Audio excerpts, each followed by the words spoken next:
Hello students, good morning. और आज अपना टॉपिक है प्रकृतिवाद यानी नेचुरलिज्म। यानी प्रकृतिवाद प्रकृति को ही मूल तत्व मानते थे। ये अलौकिक और परलौकिक सत्ता को न मानकर प्रकृति को ही पूर्ण वास्तविकता स्वीकार करते थे। प्रकृतिवाद दर्शन के अनुसार प्रत्येक वस्तु प्रकृति से ही जन्म लेती है और प्रकृति में ही विलीन हो जाती है। प्रकृतिवादी इंद्रियानुभूति ज्ञान को ही सच्चा मानते थे और उनके अनुसार सच्चे ज्ञान की प्राप्ति के लिए स्वयं निरीक्षण एवं परीक्षण करने पर बल देते थे। प्रकृतिवादियों के अनुसार सृष्टि में प्रकृति एवं पदार्थ के अतिरिक्त कोई अन्य सत्ता नहीं है। वे प्रकृति को ही पूर्ण शक्तिमान मानते थे और उसी यानी उन्हीं नियमों और कार्यों में विश्वास करते थे। उनका मत था कि प्रत्येक वस्तु प्रकृति से पैदा होती है और प्रकृति में ही विलीन हो जाती है। प्रकृतिवादी आत्मा और परमात्मा में विश्वास नहीं करते थे। ये भौतिक संसार को सत्य एवं परलौकिक जगत को मिथ्या मानते थे। प्रकृतिवादी एक नास्तिक दर्शन थे। यानी प्रकृतिवादी जब ईश्वर को नहीं मानते थे तो वो नास्तिक दर्शन के अंतर्गत ही आता है। प्रकृतिवादी दो प्रकार की प्रकृति में विश्वास करते थे। एक था भौतिक प्रकृतिवादी और दूसरा मानव प्रकृतिवादी। प्रकृतिवादी विज्ञान में बहुत विश्वास करते थे क्योंकि विज्ञान के द्वारा ही प्रकृति के रहस्यों का पता चलता है। अब अगला पॉइंट है प्रकृतिवादी दार्शनिक। और प्रकृतिवादी दार्शनिक है अरस्तु, Comte, Bacon, Hobbes, Lamarck, Rousseau, Butler, Huxley आदि ये प्रकृतिवादी दार्शनिक के समर्थक थे। भारतीय की बात करें तो भारतीय दार्शनिक में रविन्द्रनाथ टैगोर आते हैं। अब अगला पॉइंट है प्रकृतिवादी की परिभाषाएं। और सबसे पहली परिभाषा है W.F. हॉकिंग के अनुसार। यानी प्रकृतिवादी तत्व मीमांसा का वह रूप है जो प्रकृति को पूर्णतः यथार्थ मानता है, अर्थात वह परा प्रकृति या दूसरे जगत को अपने क्षेत्र से बाहर रखता है। परा प्रकृति से हमारा अभिप्राय ईश्वरीय प्रकृति, यानी ये चेतन तत्व है जिससे समस्त जीव व्यक्त होते हैं। और दूसरी परिभाषा है जेम्स वाट। प्रकृतिवाद वो सिद्धांत है जो प्रकृति को ईश्वर से अलग रखता है, आत्मा को पदार्थ के अधीन रखता है और अपरिवर्तित नियमों को सर्वोच्च रखता है। यानी अपरिवर्तित नियमों को सर्वोच्च मानता है। अब अगला पॉइंट आता है प्रकृतिवादी की विशेषताएं हैं। और पहली विशेषता है यानी प्रकृतिवादी प्रकृति को ही सब कुछ मानते हैं। वे मानते हैं कि संसार के तत्व प्रकृति के नियमों के अधीन है। ईश्वर की सत्ता में इनका कोई विश्वास नहीं है। भौतिक संसार को ही ये सत्य मानते हैं और इंद्रिय ज्ञान पर विश्वास करते हैं। आध्यात्मिक मूल्यों में विश्वास नहीं करते हैं। मानव प्रकृति पर अधिक बल देते हैं। शिक्षा दर्शन पर भी जोर देते हैं। विज्ञान पर विश्वास करते हैं और प्रकृति में स्वयं निरीक्षण एवं परीक्षण करने पर विश्वास करते हैं। प्रकृतिवादी के अनुसार प्रत्येक वस्तु प्रकृति से ही पैदा होती है और प्रकृति में ही विलीन हो जाती है। और इसके अलावा आत्मा एवं परमात्मा पर भी वो विश्वास नहीं करते हैं।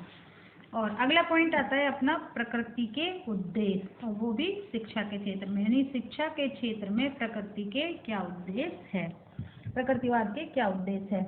तो पहला है पॉइंट जीवन संघर्ष के लिए तैयारी। प्रकृतिवादी के अनुसार प्रत्येक जीव को जीवन जीने की इच्छा होती है, उसी प्रकार मनुष्य को भी जीवन जीने की इच्छा होती है और वह अपने जीवन की रक्षा के लिए अपने वातावरण से संघर्ष करता है। अतः शिक्षा का लक्ष्य व्यक्ति या राष्ट्र को उस संघर्ष के लिए तैयार करना है और उनको विजय योग्य बनाना है। अब है प्रकृतिवादी के उद्देश्य, वो भी शिक्षा के क्षेत्र में। यानी प्रकृतिवादी के क्या क्या उद्देश्य है शिक्षा के क्षेत्र में। और इसमें पहला पॉइंट आता है जीवन संघर्ष के लिए तैयारी। प्रकृतिवादी के अनुसार प्रत्येक जीव को जीवन जीने की इच्छा होती है, उसी प्रकार मनुष्य को भी जीवन जीने की इच्छा होती है और वह अपने जीवन की रक्षा के लिए अपने वातावरण से संघर्ष करता है। अतः शिक्षा का लक्ष्य व्यक्ति और राष्ट्र को उस संघर्ष के लिए तैयार करना है और उनको विजय योग्य बनाना है। अगला पॉइंट है बालक का वातावरण के साथ अनुकूलन।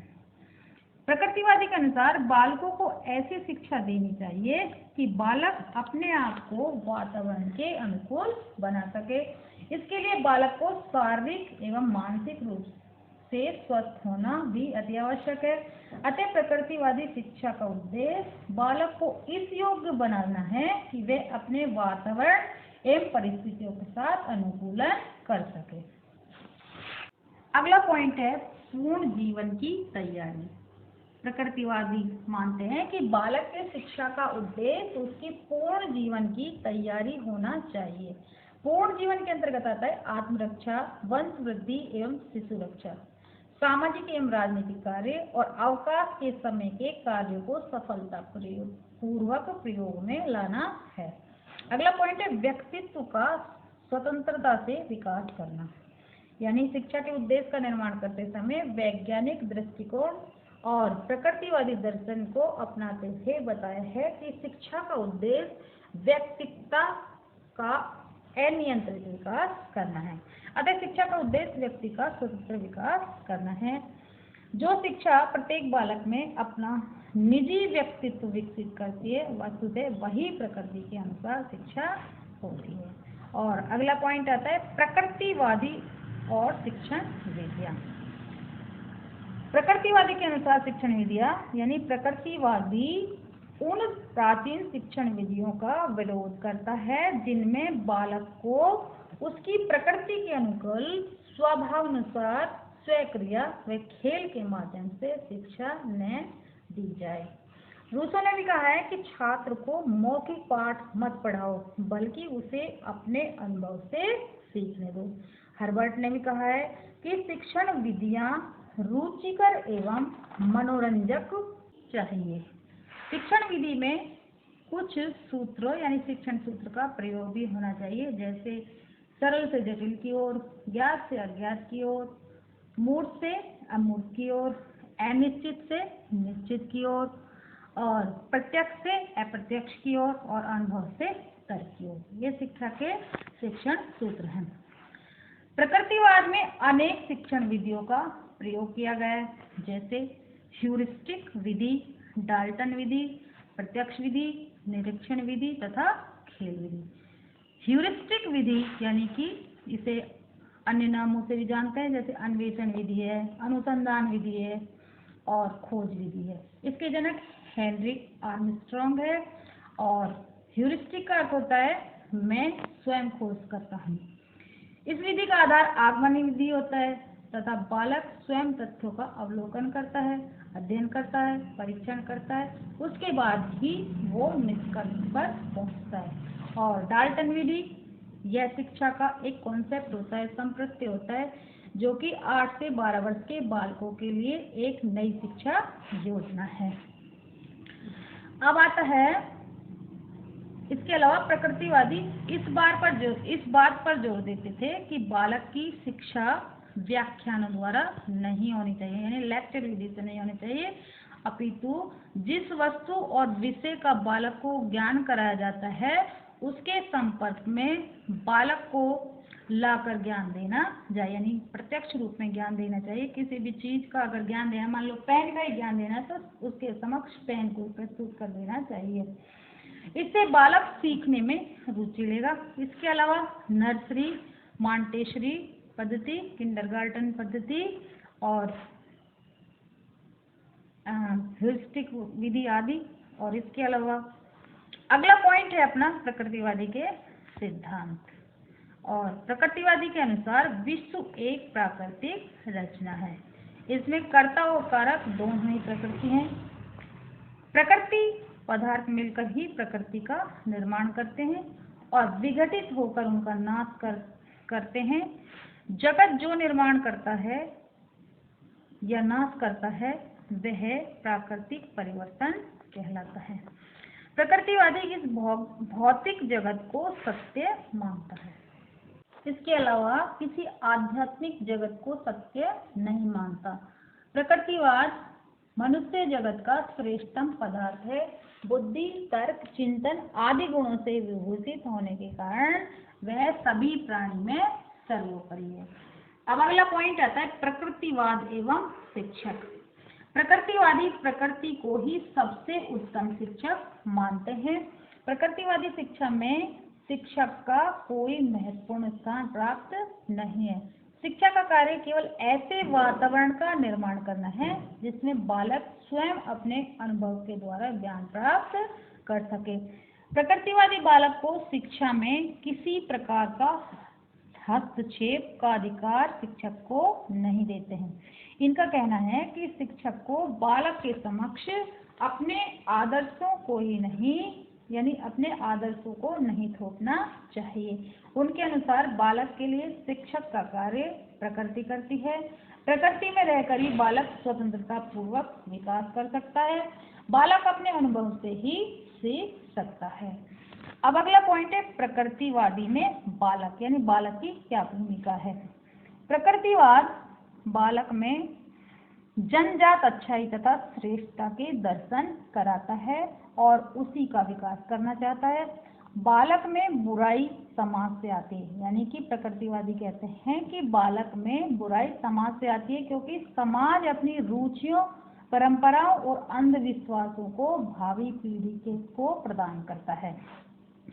बालक की प्रवृत्तियों, इच्छाओं, रुचियों, आवश्यकताओं और योग्यता के अनुभव ही शिक्षा देना है, कि बालक की इच्छाओं, रुचियों और आवश्यकताओं के अनुसार ही शिक्षा देना चाहता है।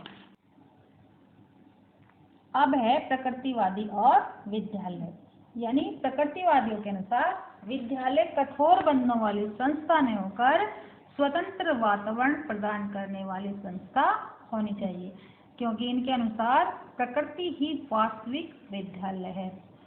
प्रकृतिवादी विद्यालयों में समय विभाग चक्र के विरोधी थे, कि प्रकृतिवादी विद्यालयों में जो टाइम टेबल होता है उसका विरोध करते थे। रोज के अनुसार विद्यालय ऐसे स्थान पर होना चाहिए जहां पर बालक हानिकारक प्रभाव से दूर रहे। और अब है प्रकृतिवादी शिक्षा की आलोचना, और इसमें पहला है प्रकृतिवादी बालक की स्वतंत्रता पर अधिक बल देते थे, जो कि बालक के हित में नहीं होता है। और अगला है प्रकृतिवादी ने शिक्षा की उपयोगिता को बहुत कम कर दिया है। प्रकृतिवादी में पुस्तकों की अवहेलना की गई है। प्रकृतिवादी एक नास्तिक दर्शन के रूप में है, क्योंकि उन्होंने आध्यात्मिकता के गुणों की अवहेलना की है। प्रकृतिवादी पाठ्यक्रम में भाषा, संगीत एवं कला को गौण स्थान दिया है। और ये थे प्रकृतिवादी शिक्षा की आलोचना। अपना ये टॉपिक प्रकृतिवाद पूरा हो गया है, और अगली वीडियो में हम फिर मिलते हैं। तब तक के लिए थैंक यू।